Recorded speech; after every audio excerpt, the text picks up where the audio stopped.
Greetings ladies and gentlemen. My name is Muhammad Javid Iqbal bin Muhammad Ali and I am from SMK Bukit Jambul. May peace be upon you and Salam Malaysia Madani. Today I am going to review a book called Aladdin and the Other Tales from the Arabian Night. This book was published by Doubleday and Company in the year 1978.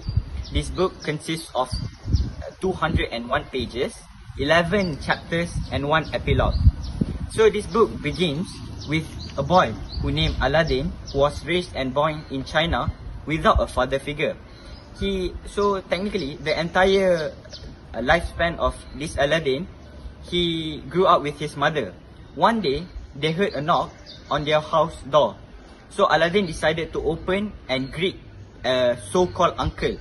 This man claimed to be the uncle of Aladdin. So this man gave wealthy, food and favor their family.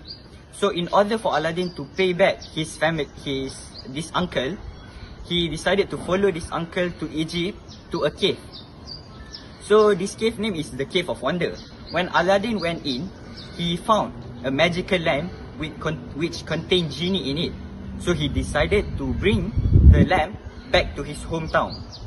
So he decided to use this genie power and to marry with the love of his life, which is the princess.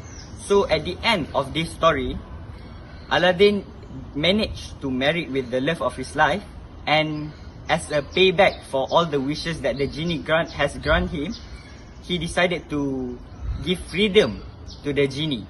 So what can we learn from this story? The moral of the story is that we need to always be humble, because Aladdin, even though he has all the wealthy, he can ask the genie all the wealth in this world, but he decided to be humble and stay low. So that's all about the Aladdin and the Other Tales from the Arabian Night. Hope you enjoy it.